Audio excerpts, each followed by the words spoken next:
I think learning to develop for VR and AR was like my own personal therapy. I used to be a perfectionist, so it has helped me to make peace with this 80% is perfect. I have worked with it a couple of years, and I would by no means say that I'm close to understanding or knowing or being able to use all of it. It makes me always think about who could benefit from this. How could this be interesting in a long term and in a bigger project, and where it influences more people.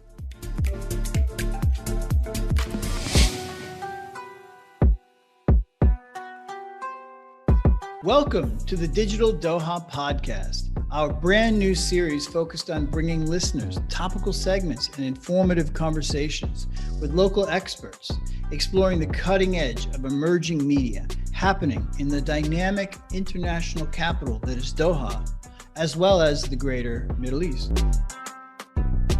I'm your co-host, Spencer Stryker, digital media professor at Northwestern University in Qatar. And I'm joined by my co-host, Natasha, Media Information and Technology student at NUQ. Hello, everyone, and welcome to the Digital Doha Podcast. Mariam Rafehi is a practice-based researcher in interdisciplinary design and emergent technologies. In her work, she employs various skills such as virtual reality and augmented reality development, along with other skills such as analog design, digital fabrication, and physical computing. Her most recent work focuses on design strategies for AR and VR application and education. She is currently an adjunct professor at Northwestern and Virginia Commonwealth University in Qatar, and she has over 10 years of experience working in the industry, where she has worked with telecom companies such as Ooredoo and Vodafone.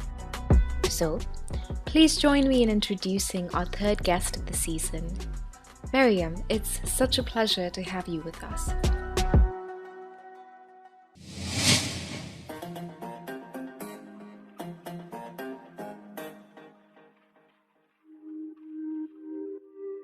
You took it from ancient to super modern, essentially.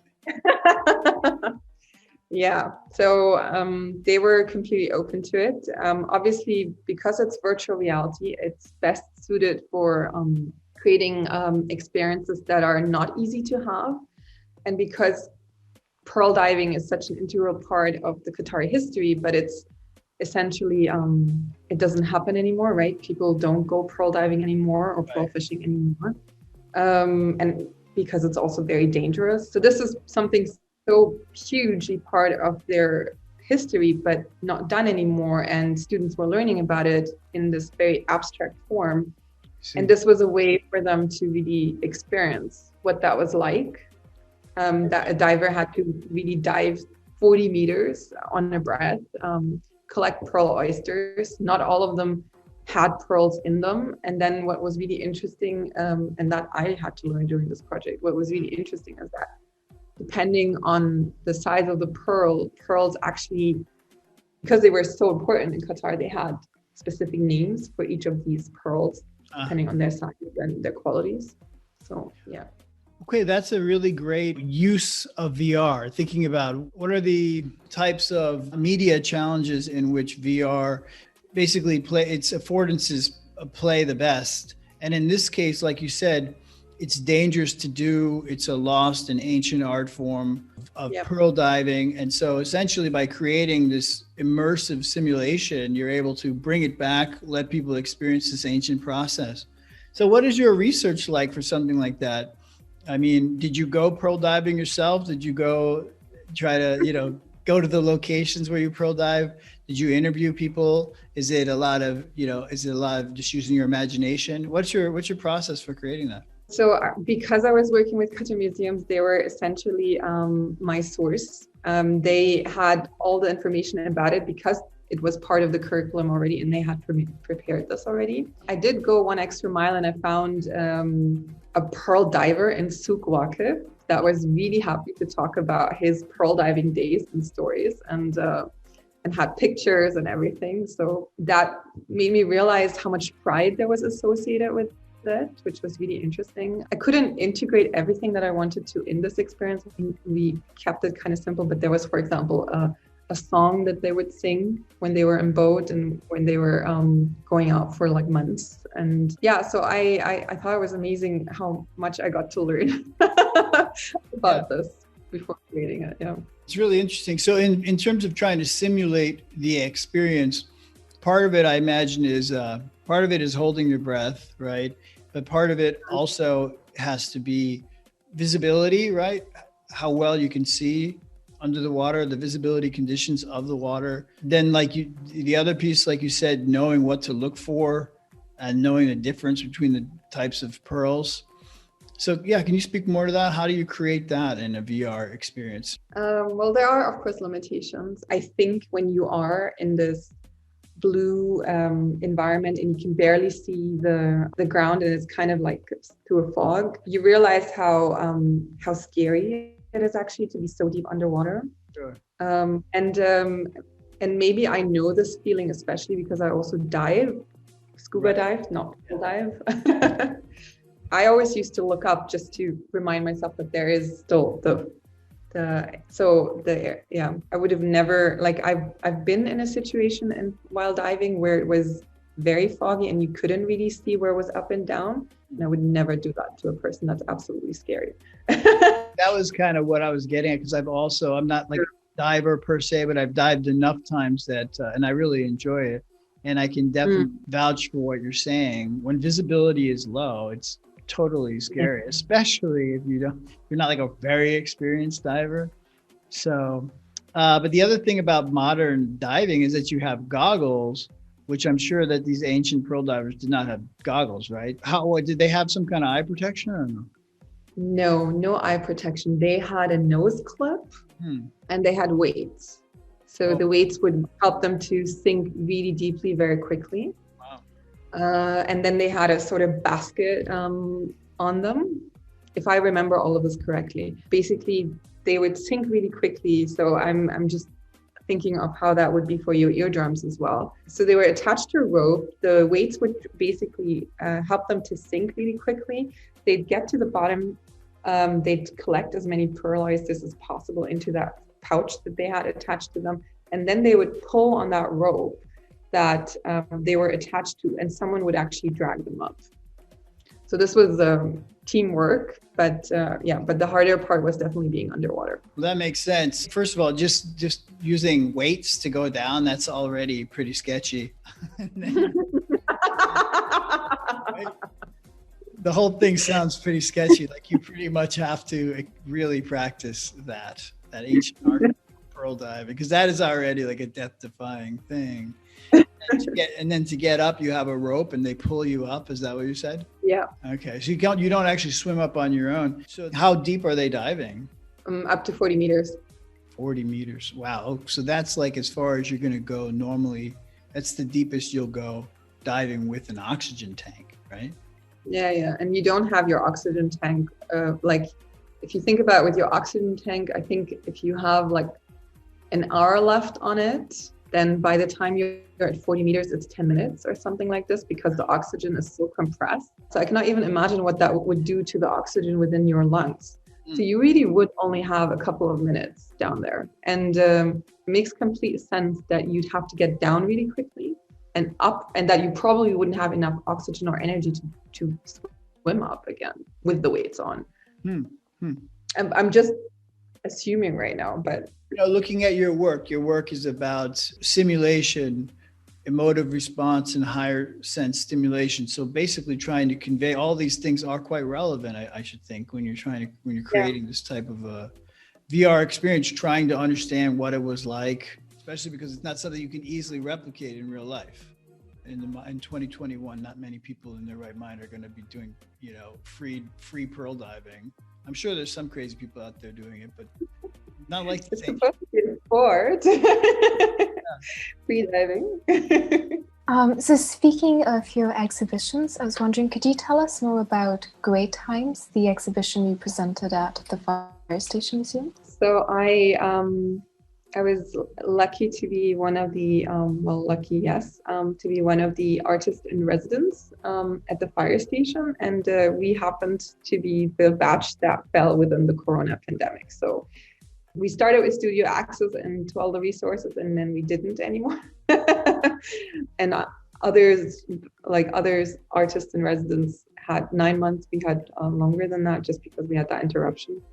So I originally had planned a VR piece for that exhibition, but because of Corona, there are a lot of limitations on presenting VR work right now. The main limitation being is that no one in their right mind, including myself, would want to share a VR headset with another person, knowing the risk that there, germs. So while we're all wearing masks, we definitely don't want to have someone else's headset on our face. So for this exhibition, I looked at interactivity in an analog way. So when working with VR and immersive environments, interactivity is really interesting, right? It engages the person, and it kind of creates that emotional engagement. So for this exhibition, interactivity for me was still very important, but I translated it into an analog way by creating a sliding puzzle. So I was interested in a poem and the different perspectives of that poem, because that was the theme also that we were given. It was literature. And that poem is by Rumi, and it exists in Persian and in English, but the English translation is more an interpretation rather than actual translation that completely negates references to the Middle East and Islam.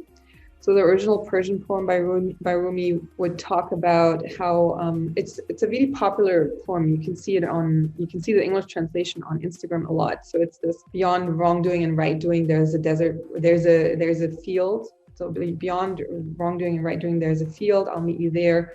So this is the English translation. But then the original actually talks about a desert plain, and it talks about Islam and kafir, which is the Arabic word for non-belief, or kufr. Not very good in Arabic. So I contrasted the Persian translation with the Persian original with the English translation. And the English translation was essentially a sliding puzzle where people could move around the words. I was thinking, okay, with hand sanitizer, that would still work, but people were still not allowed to touch this during the exhibition. So there goes the interactivity. So working with interactivity during COVID times is really tough. So what I'm looking at right now with a colleague of mine is actually using like a Kinect or a depth sensor to kind of record the emotions of a user so that we can have interactivity without having to touch things. So hopefully that'll be the future. In your work, you talk about synesthesia. Am I saying it correctly? Synesthesia. Wow, what does that mean to you, like to achieve synesthesia in AR, VR work? What is synesthesia, and how do you achieve that in this format? Synesthesia is essentially when, for example, you're able to experience something through several senses, or when your senses are a little bit mixed up. So for example, a good example of synesthesia is when a person is able to see music or see audio. Right. Okay. So, and this is a very rare thing. Not a lot of people exist who are able to do that. There are some videos on YouTube where a musician actually plays music, and then she overlaid colors that she sees when she hears that music, just to kind of allow someone to empathize with how she sees or experiences the world. So again, because VR is such a great medium to allow you to experience things that you aren't usually able to experience. So synesthesia is one of those, of course. And in that specific project, basically what I built is I created an environment where a microphone would record your voice, and if you were singing, it would trigger a visual experience as well of different colored and patterns which resemble the northern lights. So yeah, the northern lights basically streaming across the sky in different sizes and colors depending on your pitch and volume. And this again kind of relates back to me being very interested in what are the opportunities to create these peak emotional experiences, you know what I mean? So the more senses you stimulate, you're able to stimulate, the more emotionally engaged you are with the content. Yeah. Mm-hmm. That's Very interesting. What are other examples of synesthesia? So you mentioned you can hear music and associate that with color. Such an interesting idea that you mix up senses. What are other senses that get mixed up that you can play with? The color and audio, that was the most common, I believe. There was something around text and color as well, but I don't remember exactly the details of that. You can embed into text, you can embed emotion or a subtextual meaning. An example is there's a comic, it's Venom and Carnage. But basically it's really subtle but brilliant. Every single time that Venom is talking, it's like the text is sort of black and has a kind of broken, rough edge to it. So you immediately understand that he's talking in a dark way. He's probably rasping, right? And then the hero talks in a straightforward way, with the traditional bubbles. And then there's another character, Carnage. It's only thoughts. And all of it's thought bubbles, and they're red and they're broken, and there's kind of a violence to the typography. So you get the sense that somehow he's telepathically communicating in this very sinister way. So it's that to me is a fascinating use of kind of adding subtext. So what kind of program did you have? And I was wondering, how would the pitch affect the color or the way the Northern Lights looked? So I build in Unity. It's a really versatile tool. The possibilities are amazing, and it's also why I like teaching it to students. And basically you are able, so the VR headset that I used was the HTC Vive, which has an inbuilt microphone, and the microphone basically records or hears your voice. And then I just defined it. I basically decided to define certain thresholds at which a certain pitch would mean a certain color, or a certain volume would mean a certain size in the Northern Lights. And I wouldn't say that that's necessarily a true synesthesia experience. The idea was to just stimulate that feeling where one sense, which in this case is auditory, and you hear yourself singing, also stimulates other senses. And I don't have synesthesia, so I'm not able to really clearly say what a person with synesthesia sees. I only related it back from the YouTube videos that I was looking at to kind of get an understanding for the experience. And she saw colors, so I tried to reflect colors, and I think I went one step further and added volume to it. So AR, VR in this case allows you to let people experience synesthesia, which to your point is rare. Not many people actually have the condition. Yeah. Well, that's very powerful use of the technology. Now, I want to follow up on a question about Unity. So because we've talked about this offline, and so you teach VR to students at Northwestern Qatar using Unity as your tool. What's that like? How well are they picking it up? Are they creating interesting, cool work? What's the learning curve like? I'd like to ask you more about that. What's your experience been like with that? Like I said, Unity is immensely powerful as a tool. There are a lot of capabilities. I have worked with it a couple of years, and I would by no means say that I'm close to understanding or knowing or being able to use all of its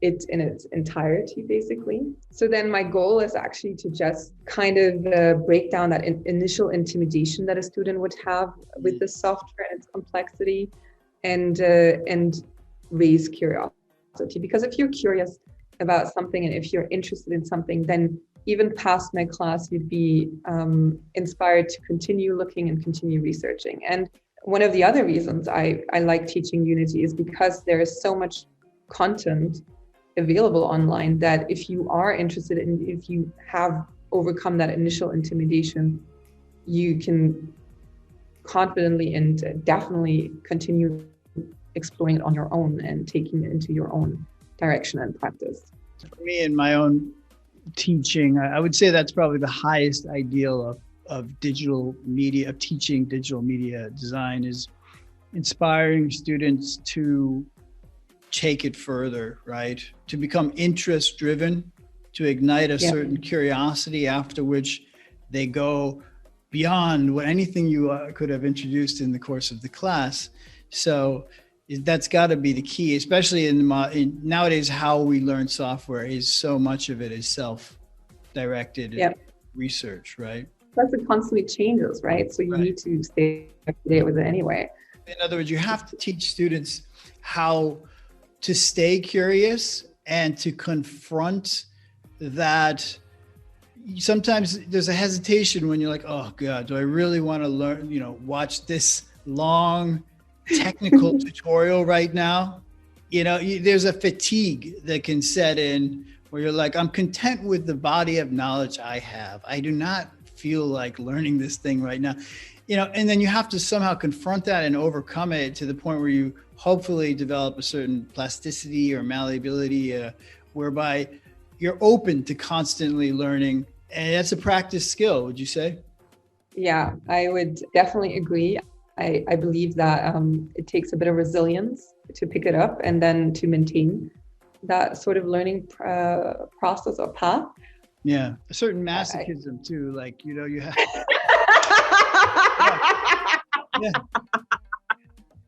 All the students I've ever known, including students that were my colleagues at Indiana University, I was a master's student and stuff, that have really gotten to that expert level in the profession, have that grittiness that they're willing, and that's the masochism piece I'm talking about. Just the ability to just sit there and learn something technical and difficult and spending the whole night in the lab staring at tutorials and trying it. And you might work on something for 24 to 48 hours only to have it not work. I know. The feeling, because you've internalized this and you practice it. I truly believe that technology picks up on your energy. If you're extremely frustrated, stressed, and under time pressure, nothing works. That's interesting. Yeah. To the point of the blue screen of death. I've had it all, especially when I was working on my thesis. There's also something positive that can come from time pressure too, though, right? Like when you think about game jams or just being up against a really inflexible deadline, that I do understand what you're saying, where everything can and will go wrong, especially in live demos. You're always going to encounter a problem you have never seen before, and it will happen at the most embarrassing moment possible. That's just a rule. Absolutely. Beyond that, there's this, I think you can almost go into a superhuman mode when you're up against an inflexible deadline and things can click. And that's the concept of flow state. Maybe it's also adrenaline too. But does that happen to you? You're up against a deadline and you're going to make it one way or the other. You're going to finish the thing. Have you experienced that? I've never experienced where everything just falls into place and it's perfectly. Never. Okay. I have always experienced, however, where last minute something goes wrong and I need to troubleshoot for crazy amounts of time. So my mantra is always give yourself extra time to troubleshoot. And it's also, that's another thing I try to tell my students. I'm like, I understand that technology never does what you want it to, and that's completely part of the process, and that it is exactly that grit to then say, okay, this did not work, I'm going to try again. Absolutely. And this the concept of bugs and bug triage, and I think that's a really interesting, a really healthy, important mindset to have, that comes from project management. Actually, the concept of agile and Scrum methodology is applicable obviously to software production, but it's applicable to your life at large as well. But yes, this idea of nothing's ever really done. You can always find another bug. And just when you're closing in on something being finished, 5 new bugs appear and you just have to keep at it. But there's also the concept of triaging the bugs too, which, in other words, if you have 10 bugs, they're not of equal severity, right? You have 1, 2, or 3 that you have to stop everything and work on. But you may have 1 or 2 bugs that are of such low priority that they will never get fixed. In other words, you will just like make a note of it, and then you will archive it forever, and it will just be a part. It will be a flaw in the piece that you know about, but it goes in the piece because it's just too low priority against all the other priorities, against the time you have to finish it, right?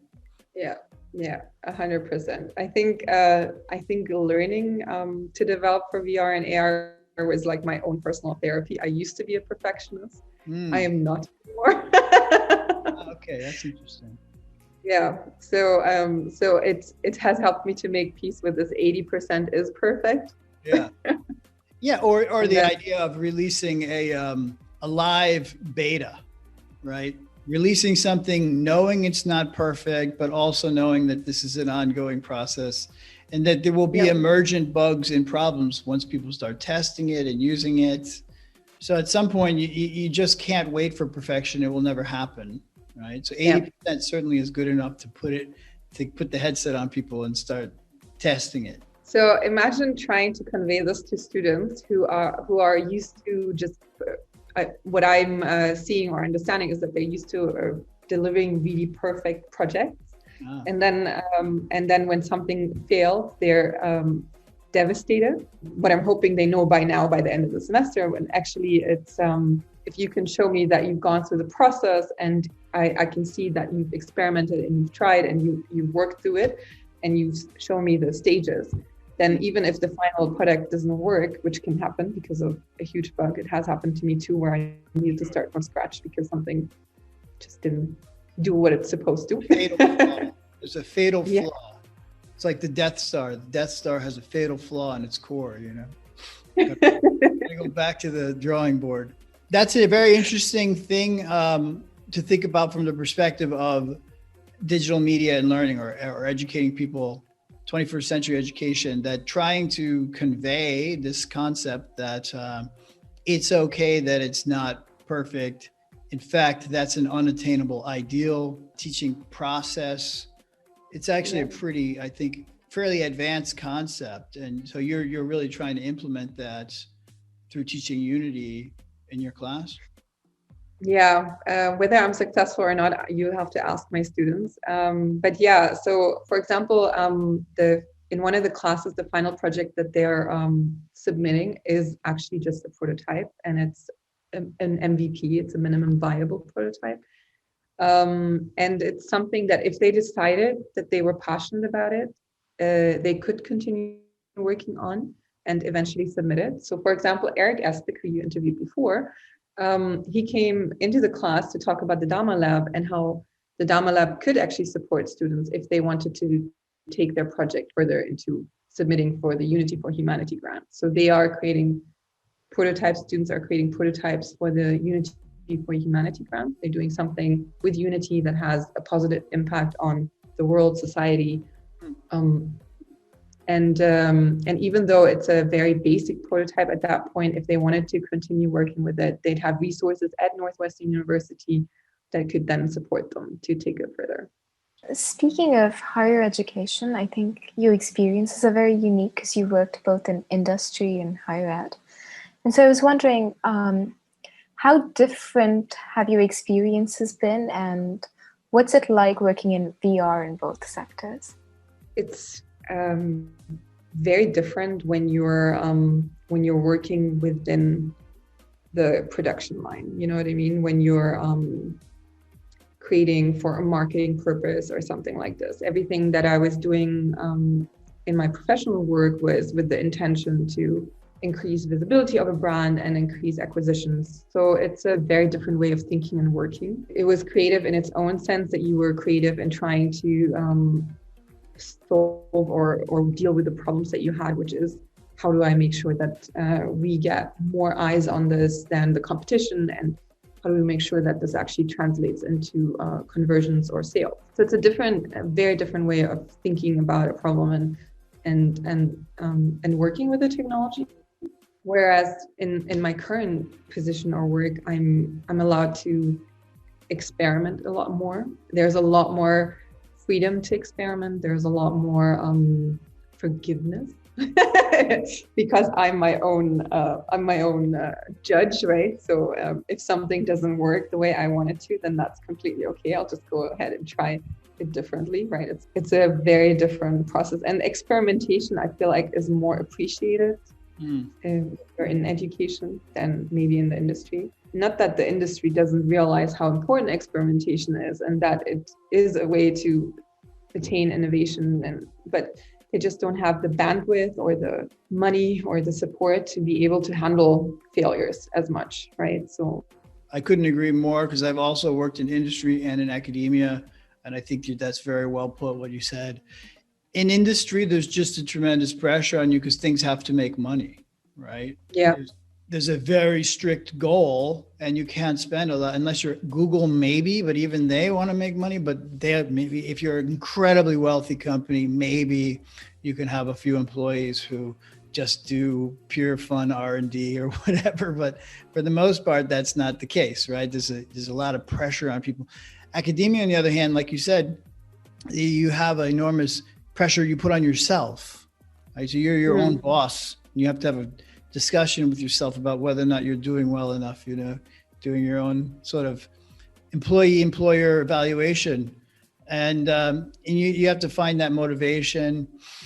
The other thing is, I think you have a lot of responsibility to find money when you're working in education, right? Whereas if you're working for a company, that typically comes easy, right? The company has the money, so they're ready to throw the money at it. So you don't even really think about that, but there's a lot less freedom per se, So with the freedom of academia also comes the pressure of finding the funding for your projects.